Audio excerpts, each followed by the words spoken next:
देखिए इस सवाल को समझिए। इस सवाल में क्या है, इसको समझने के लिए पहले इसको रीड करना पड़ेगा। A 1.4 meter tall girl spot a balloon moving with wind in horizontal line at a height of from 91.4 meter from the ground. ठीक, the angle of elevation of the balloon from the girl at the instant is 60 degree. After some time angle of elevation reduces to 30 degree. Find the distance traveled by the balloon.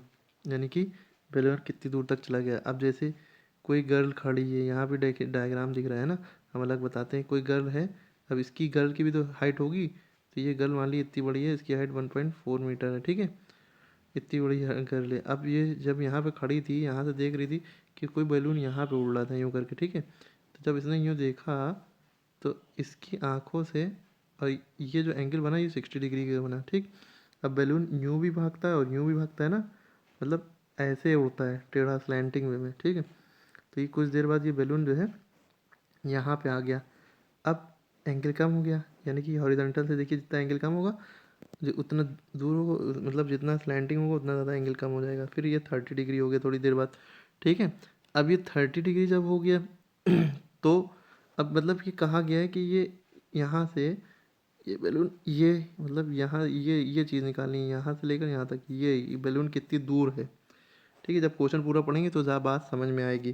तो एक बार हम 60 degree से निकाल लेंगे या 90 degree बना के, एक बार हम इस एंगल को यूँ बना के यहाँ से 30 डिग्री पे बेस पे निकाल लेंगे। यही सवाल में आगे है। अब करना क्या है देखते हैं। Just a minute. अब देखिए जैसे यहाँ पे दिया हुआ, ठीक है, अकॉर्डिंग टू क्वेश्चन पूरा हमने डायग्राम बनाया। ये गर्ल की हाइट ये AB है, ये गर्ल है ना, यहाँ तक A से हाइट है। अब इसने जब स्पॉट किया, स्पॉट करने यानी कि कैच किया या देखा, कहाँ पे देखा, यहाँ पे। ठीक, जब यहाँ से देखा तो ये इसकी हाइट है, तो यहाँ से एक हॉरिजॉन्टल वे में एक लाइन बनाएंगे यहाँ से यूँ। जब देखा तो ये एंगल बना, एंगल ऑफ एलिवेशन, नीचे से ऊपर को देखने को एंगल ऑफ एलिवेशन कहते हैं। 60 डिग्री का एंगल बना। ठीक है, तो ये 60 डिग्री एंगल बना। अब यहाँ से अगर हम देखें तो ये इसकी हाइट ये, क्योंकि बैलून ग्राउंड से है 91.4, तो यानी कि ये यहाँ ये भी इंक्लूड होगा, यहाँ से इंक्लूड होगा, तो ये पूरी 91.4 है। ठीक है, क्योंकि गर्ल की हाइट 1.4 है ना, यहाँ तक की गर्ल, यहाँ तक जो है गर्ल की हाइट आ रही है। तो अगर हमें खाली यहाँ से यहाँ तक की चीज़ चाहिए तो 91.4 में से गर्ल की हाइट माइनस कर देंगे तो यहाँ तक की चीज़ बचेगी। तो ये देखिए यहाँ पे सॉल्व हुआ है, 90 आएगा। ये जो हाइट है यहाँ से यहाँ तक की, ये 90 आ जाएगी ग्राउंड के हटा के। ठीक है, ये चीज़ समझनी चाहिए। फिर इसके बाद हम बात करते हैं, पूरा सॉल्व यहाँ पे देख ले सकते हैं, लेकिन ये मोटी मोटी चीज़ें बता रहे हैं ताकि जब सॉल्व करेंगे तो कैसे करेंगे, कहाँ पे क्या फंसेगा। ठीक है, यहाँ तक निकालने के बाद हम लोग क्या करेंगे, उसके बाद मतलब हम लोग डायग्राम को इसी तरह से बनाएंगे जिस तरह अभी हमने पहले बताया था। ठीक है, वो डायग्राम यही चीज़ है, ऐसे ही बने हैं, ऐसे ही बना है। ठीक है, अब जब हमें ये पता चल गया कि यहाँ से यहाँ तक की 90 डिग्री है, ठीक है, 90 मीटर हाइट है। ठीक, अब क्या करना है, अब जब बैलून आगे चला गया है ना, तो कितना ऊंचा हो गया, और तो ये एंगल भी तो कम हो गया, एंगल कम हो गया 30 डिग्री। अब 30 डिग्री के हिसाब से निकालेंगे अभी बाद में, पहले जो है 60 डिग्री का भी निकालेंगे, पहले ये हाइट पता कर ली। अब आगे मसला क्या है, एक मिनट। हाँ, अब क्योंकि बैलून पहले जो है, क्या कहते हैं, बैलून पहले कहाँ पे था, यहाँ पे था, है ना। अब यहाँ से यहाँ पहुँच गया, मतलब इधर से उड़ते हुए ऊँचा ऊँचा बनना चाहिए, लेकिन डायग्राम में इतना बनाया गया। तो जो पहले स्पॉट किया था बैलून जहाँ पे था, और जहाँ पे 30 डिग्री का एंगल बनने पे स्पॉट किया, तो ये दोनों को, ये यहाँ से यहाँ तक की दूरी देख ली हमने, मान ली इस दूरी को हमने मान लिया x, है ना, सॉरी d। ठीक है, इसको d मान लिया। लेकिन जब हम इसको नीचे लाते हैं तो ये और ये इक्वल स्क्वायर बनना है ना, लेकिन यहाँ से यहाँ तक की दूरी भी तो लेना चाहिए। अब इसको x मान लेते हैं। ठीक है, तो यहाँ से यहाँ तक की टोटल दूरी जो हो जाएगी x प्लस डी हो जाएगी। ठीक, ये बदल गया, है ना, ये मिल गई। फिर उसके बाद अब हम एंगल निकालें, क्यों, बेस हमने पहले पता करना पड़ेगा ना, बेस क्या है, पूरा बेस अब हमने बना लिया। अब हम tan 60 का फॉर्मूला लगा सकते हैं। ठीक है, अब हम फॉर्मूला लगा सकते हैं क्योंकि बेस पता चल गया है।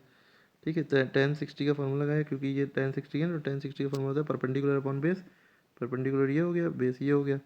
परपेंडिकुलर की value M P upon base की वैल्यू ए एम की वैल्यू भी हमने एक्स मानी है। ठीक है, तो लिख लिया। तो tan 60 की वैल्यू होती है √3, तो tan 60 की यहाँ √3 लिखा। एम पी की वैल्यू 90 डिग्री दिख रही है ना, पर सॉरी टेन 60 MP की एंगल है 90 डिग्री।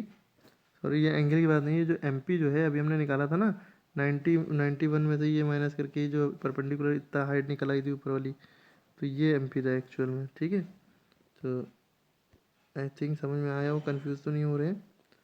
ठीक है, ये अभी 90 निकला आया था, ये देखिए। ठीक है, तो ये 90 परपेंडिकुलर की वैल्यू 90 रख दी, और AM की वैल्यू यहाँ पे ये x अभी हमने मानी है, तो ठीक है 90/x बराबर ये √3। ठीक है, क्योंकि 1060 वैल्यू होती है। अब ये पूरा ये वाला एंगल लेंगे, आपकी 30 डिग्री लेंगे। 1030 की वैल्यू होती है परपेंडिकुलर अपॉन बेस। आपकी बेस में x प्लस डी दोनों आ जाएगा, क्योंकि यहाँ से यहाँ तक की दूरी d थी। परपेंडिकुलर इसके बराबर होगा जो ये था। ठीक है, तो ये परपेंडिकुलर की वैल्यू देख रहे हैं आप लोग, परपेंडिकुलर की वैल्यू हमने यहाँ पे सॉरी 1030 की रखना NQ/AM, तो 1030 की वैल्यू होती है 1/√3। NQ की वैल्यू 90 दी है, क्योंकि NQ इसके बराबर है PM के। ठीक है, और AN की वैल्यू क्या है, A से लेकर N तक की ये पूरी दूरी x प्लस डी दी हुई। ठीक, ये दो इक्वेशन हमारी बन गई। अब जब ये इक्वेशन बन गई, अब क्या करेंगे, अब इनको डिवाइड कर देंगे। Equation 1 divide by equation 2। ठीक है, इक्वेशन 1 डिवाइड बाई इक्वेशन 2, तो इक्वेशन 1 ये थी, इक्वेशन 2 ये हुई, दोनों को डिवाइड करेंगे। तो इसको डिवाइड देखिए कैसे करेंगे, √3/1/√3 है, तो ये इसके साथ मल्टीप्लाई में चला जाता है ना, तीसरा नंबर। तो ये देखिए यहाँ पे √3 × √3 आ गया। ठीक, इसके बाद जब 90/x है अपॉन 90/x प्लस डी है। ठीक, 90 से 90 कटा, ये सबसे ऊपर चला जाएगा x प्लस डी। ठीक है, एक ये देखिए x प्लस डी ऊपर आ गया, और नीचे बचा x/x बचा। ठीक, इधर √3 × √3 मल्टीप्लाई होके 3 होगा, क्योंकि रूट से रूट मल्टीप्लाई होता है, रूट हट जाता है। ठीक है, अब इसको फर्दर सॉल्व करेंगे, करना तो आता ही है सॉल्व। ठीक है, इसको क्रॉस मल्टीप्लाई इसको इधर कर देंगे, यहाँ तो ये 3x हो गया, 3x उधर माइनस में ले जाएंगे, 2x बचेगा, 2x बराबर डी आ गया। ठीक, तो x की वैल्यू हमें पता है फ्रॉम इक्वेशन 1। इक्वेशन 1 क्या है, यहाँ पे देखिए, यहाँ पे x की वैल्यू हमें x की जगह पे हम d/2 रख सकते हैं, या वैसे भी जैसे भी सॉल्व करके निकाल लें, यहाँ पे x की जगह पे वैल्यू पुट अप करें, सब अपने आप ही हो जाएगा, वो वैल्यू निकल आएगी। यही सवाल था।